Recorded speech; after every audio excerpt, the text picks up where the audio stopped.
اللہ اللہ۔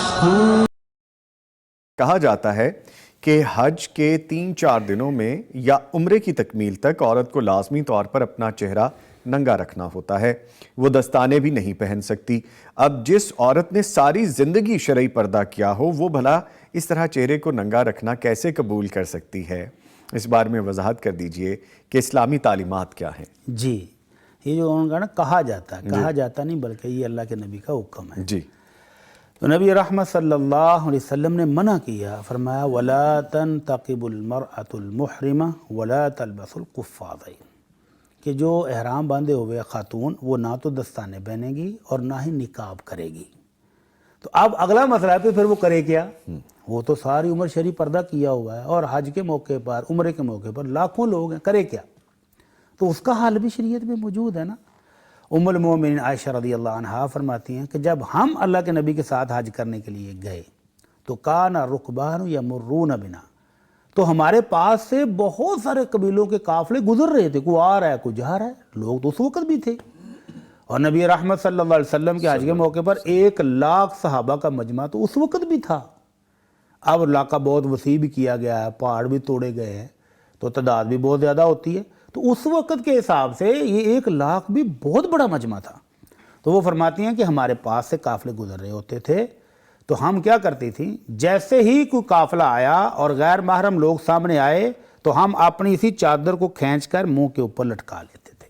تو بڑی چادر ہو جو اپنے جسم کو لپیٹی ہوئی ہے، اور جیسے ہی کوئی قافلہ آئے تو ادھر سے پکڑیں چادر کو اور نیچے لٹکا لیں، اور قافلے گزر جاتے تو وہ کہتے تھے ہم اپنا چہرہ ننگا کر لیتی تھی۔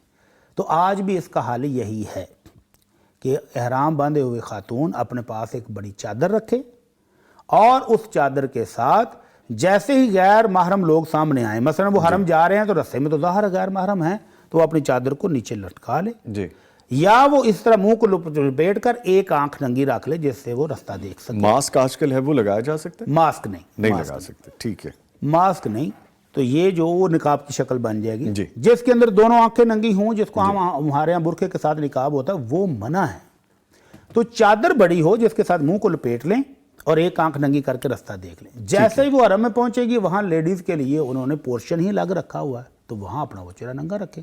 اپنے کمرے میں آ گئے چہرہ ننگا رکھیں، جب اپنے عزیز و اقارب اپنے بہن بھائیوں کے پاس آ تو انہیں چہرہ ننگا رکھیں۔ لیکن بٹ صاحب سوری ٹو انٹرپٹ یو، لیکن ابھی تو اجتماع ماشاءاللہ لاکھوں کا ہوتا ہے، میں وہی عرض کر رہا ہوں، اور اس میں تو ہر وقت کوئی نہ کوئی آمنے سامنے ہے۔ وہ دیکھیں مینا میں جائیں گے جی، تو وہاں بھی خواتین کے خیمے لگ گئے، ٹھیک ہے۔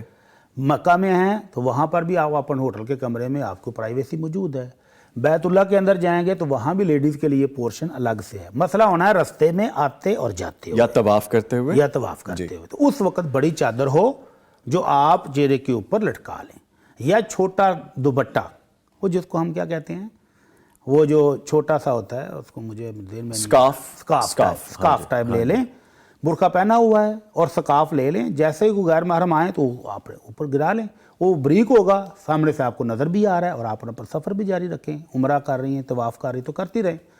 یا بڑی چادر جس کو آپ چہرے کے اوپر لٹکا لیں، لیکن نقاب کسی قسم کا درست نہیں ہے۔ کچھ لوگ کیا کرتے ہیں کہ وہ سکارف کو جب لٹکاتے ہیں تو نیچے پی کیپ رکھ لیتے ہیں تاکہ وہ چہرے کے اوپر لگے نہ، تو یہ تکلف بھی کرنے کی ضرورت نہیں ہے۔